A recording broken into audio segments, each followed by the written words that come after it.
Anda kembali di One on the Spot bersama saya Dwi Anggia dan masih bersama dengan Menteri Kelautan dan Perikanan. Pak Menteri, tadi sudah disinggung sedikit ya soal penemuan pagar laut di Tangerang, penanganan sudah ada. Investigasi masih berjalan ya Pak ya? Masih berjalan. Dikasih waktu berapa lama nih Pak pemerintah untuk proses ya, kita secepatnya lah, mudah-mudahan 1-2 minggu ke depan sudah bisa selesai. Berarti nanti 2 minggu lagi saya balik nanya, Pak udah ada hasilnya? Oh iya dong, kalau perlu sebelum nanya kita udah ada hasil konferensinya duluan ya Pak ya.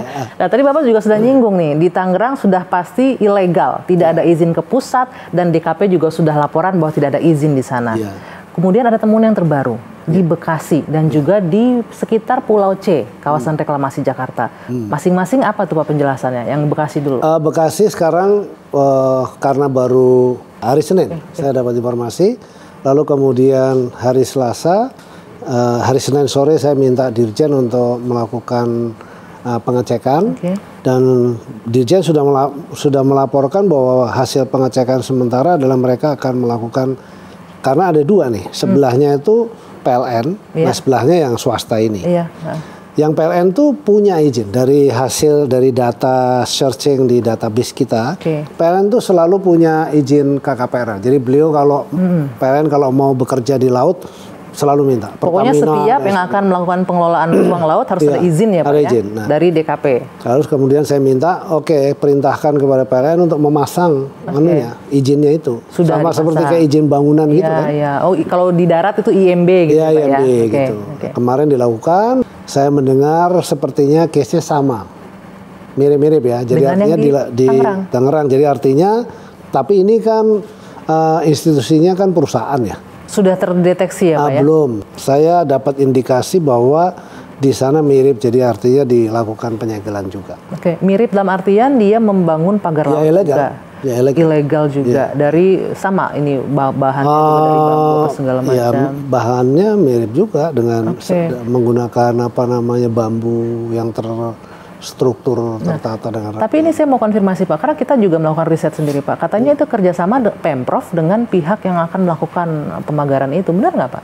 Silahkan saja, tapi ketika dia masuk ke ruang laut dia harus minta izin. Tidak dari Pemprov izinnya berarti Pak ya? Harus ke kita. Jadi begitu dia masuk ke ruang laut tanpa izin, kita anggap itu ilegal. Selama ini kalau di darat silahkan dengan Pemprov. Tapi ada komunikasi nggak Pak dengan Pemprov Jawa Barat misalnya? Karena tidak ada. Dari Pemprov juga nggak ada laporan ke kementerian. Kan kita sering komunikasi juga kalau misalnya ada sesuatu, mestinya kan minta ngomong dan lain sebagainya. Nah kalau kita lihat itu prosedur normal ya. Mestinya di level bawah atau level pelaksana itu hal yang biasa aja gitu. Sudah lazim dan lumrah. Harusnya udah jadi SOP nggak usah ribet lagi soal itu ya Pak ya. Nah kalau Bapak lihat, Bapak sebutkan tadi, Anda sebut bahwa di sebelahnya dekat PLN. Kalau kita lihat secara geografis lokasi itu untuk apa biasanya Pak? Kalau ada pemagaran di situ. Nah itu yang saya belum tahu persis. Pak, itu kayak tumbuh satu di Tangerang ketahuan, ada di Bekasi, tiba-tiba ada lagi yang paling baru nih Pak. Di Jakarta, di dekat Pulau C, sekitar di depan Pulau C, kawasan reklamasi. Itu juga ada tuh temuan pagar laut. Sebenarnya gini, sudah terinfo belum Bapak? Belum, kalau ini belum. Tapi yang pasti begini, di beberapa lokasi di Kepulauan Seribu, ini kita sering sekali menghentikan kegiatan reklamasi ya. Jadi mereka reklamasi tanpa izin dilakukan gitu. Kita hentikan berkali-kali. Kita sudah hentikan dan berhasil dengan baik, lalu kemudian berhasil kita selamatkan juga pulau-pulaunya itu dan seterusnya begitu. Itu tapi tidak pernah terliput memang karena itu kan sudah kegiatan rutin di kementerian kami begitu. Harusnya press release langsung tuh Pak. Kalau ini memang ini terus terang udah ramai duluan. Ada beberapa juga misalnya penyedotan pasir ilegal. Kami undang. Kalau undang media ya, kalau memang itu sifatnya sangat strategis dan kemudian itu harus bisa menjadi pembelajaran buat masyarakat untuk mereka tidak melakukan hal-hal yang seharusnya tidak boleh, itu kami lakukan. Untuk yang Jakarta masih baru dengar ya Pak ya tadi ya, masih mencari informasi. Nah ini kita kembali sedikit nih Pak, ini agak mengganggu juga saya nih, karena di program kami di TV One, di Catatan Demokrasi, salah seorang narasumber menyebutkan langsung Pak, dengan gamblang, oh ini punya si A, pengusaha A yang bangun di sana untuk peluasan kawasan industri PSN dan lain-lain. Itu gimana Pak? Oh saya belum dengar kalau itu. Nggak ada itu saya belum dengar. Ya mestinya kalau pengusaha udah pasti tahu lah, harusnya ya. Karena apapun namanya. Maksudnya sudah pasti tahu prosedurnya? Prosedurnya gitu. Kan harusnya udah tahu. Ya nggak mungkin lah menurut saya. Kalau saya nih, pandangan saya kayaknya nggak mungkin. Cuma saya nggak tahu kalau mungkin, tapi saya nggak yakin gitu. Nggak yakin bahwa nggak yakin ada. lah kalau yang disebut misalnya perusahaan misalnya PIK sebut saja gitu karena dekat ya. Lalu kemudian ngelakuin itu sih menurut saya enggak ya. Hal yang boleh bilang di quote and quote konyol gitu Pak ya. Secara perusahaan besar harusnya diikut sesuai prosedur gitu loh. Jadi ini misterinya belum terjawab ya, kira-kira siapa yang punya modal segede itu bikin pagar laut 30 km gitu dan untuk apa? Kita tagih lah. Tunggu aja. Tunggu 2 minggu lagi kita balik ya Pak ya.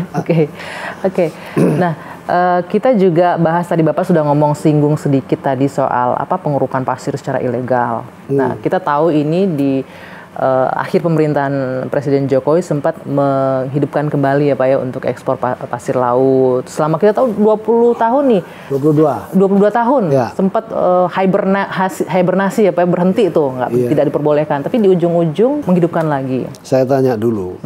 Kalau misalnya itu dilakukan untuk kepentingan ekologis, setuju nggak? Oke, kalau ekologis. Kalau itu misalnya untuk kepentingan ekologis, tapi sebetulnya juga bisa bermanfaat menjadi pemasukan negara. Ada nilai ekonomisnya gitu ya. Setuju kan? Setuju. Nah, jadi sebetulnya begini, filosofi dasarnya adalah Indonesia ini kan dilewati oleh arus ya. Jadi karena memang arusnya kan dari Laut Cina Selatan terus gitu, memang kita ini jalur thermohaline gitu, jadi sirkulasi. Jadi akhirnya memang terus arusnya itu bergerak terus.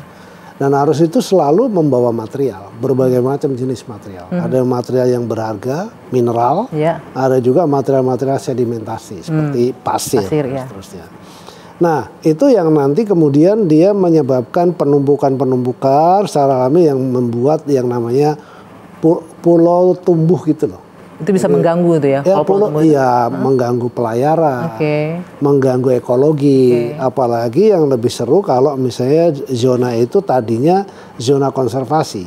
Kalau itu zona konservasi kan banyak biota yang sebetulnya masuk ke situ jadi kemudian jadi mati, jadi rusak gitu kira-kira gitu. Dan itu kan peristiwa alam biasa aja. Nah, dulu ngelihatnya adalah eksploitasi. 22 tahun yang lalu tuh eksploitasi. Karena dikeruk. Jadi keruk untuk kepentingan komersial ansih gitu loh. Artinya tuh nggak peduli dia, pokoknya ambil aja. Sementara negara nggak dapat manfaat atau masyarakat nggak dapat manfaat. Nah ini berubah nih. Polanya berubah. Oh, jadi tidak hanya untuk itu, lebih peruntukannya seperti apa nih? Kita checking dulu secara berdasarkan kajian. Kalau kita baca di PP itu ya, PP 26/2023 itu ada tim kajian namanya, yang terdiri dari berbagai macam lembaga yang kompeten, termasuk kementerian-kementerian teknis yang membidangi juga. Kalau mineral tuh ESDM juga ikut, terus kemudian LH juga ikut, lingkungan hidup juga ikut, pemerintah daerah ikut, perguruan tinggi ikut, lembaga swadaya masyarakat yang aktif concern terhadap lingkungan juga kita ajak. Artinya suara masyarakat didengarkan lewat civil society. Bukan hanya suara masyarakat, mereka kita dilibatkan sini untuk menentukan titik ini adalah sedimentasi yang mengganggu berbagai macam tadi seperti lingkungan, arus dan lain sebagainya. Nah, kajian mendalam dilakukan. Kajian mendalam dilakukan. Nah, dari situ kemudian kita ambil. Kan apapun namanya kita harus diambil. Kan itu harus disingkirkan idealnya. Kalau kita diemin aja, ya jadi nanti makin numpuk jadi kerusakan. Yang bersuara nggak cuma masyarakat biasa. Mantan kolega Bapak juga mungkin di kementerian ini dulu Bu Sis juga sempat marah-marah tuh Pak. Kalau diekspor untuk perluasan lahan untuk masyarakat apa segala macam nggak apa-apa, tapi jangan diekspor semuanya. Itu gimana? Kalau ekspor pasir seluruh dunia dibaca lah, hampir seluruh negara, beberapa negara kan juga banyak ya. Australia ekspor, Eropa juga banyak ekspor, Filipina juga ekspor. Kok nggak diteriakin gimana masalah? Jadi kalau di kita tuh dalam tanda kutip ya saya nggak tahu apa maksudnya. Tapi kalau misalnya nggak setuju, let's discuss. Kita diskusi yang benar. Based on scientist, ya kemudian kita diskusikan, kita bicarakan. Nanti akan saya tanya balik. So kalau kondisi kayak gitu, saya balikin ke Anda mau gimana? Kan gitu aja. Kan banyak sekali orang hanya merasa, gua nggak setuju. Nanti negara tetangga tambah melebar dan sebagainya. Ada UNCLOS 82 juga di situ nyebutin. Ada peraturan internasional juga yang membatasi bahwa garis pantai, ruang laut, semua kan ada jalurnya. Masa jadi tidak perlu ada kekhawatiran bahwa ini akan sekedar eksploitasi belaka, tapi ada kepentingannya sebesar-besar balik untuk bangsa dan negara gitu Pak ya. Dijamin ya itu Pak ya? Pasti dijamin karena semua orang bisa ngelihat. Jadi kalau ada pulau yang hilang, misalnya begitu, pulau yang dihancurkan untuk kepentingan reklamasi, itu against the environment. Oh itu udah nggak sesuai dengan mutu kita tuh, blue economy biru. Baik. Ya kan? Itu kira-kira gitu. Mumpung saya punya kesempatan ketemu Pak Menteri, ini waktunya kan agak susah ya kita minta. Jadi saya mau tanya banyak hal Pak. Nanti di segmen selanjutnya kita akan bahas ini soal itu Pak, benih lobster. Oh iya, menarik. Yang kita punya potensi luar biasa, tapi kok yang menikmati negara-negara tetangga gitu Pak. Nanti kita bahas ya Pak ya. Saya jeda. Aku Saat suka lagi di One on One on the Spot.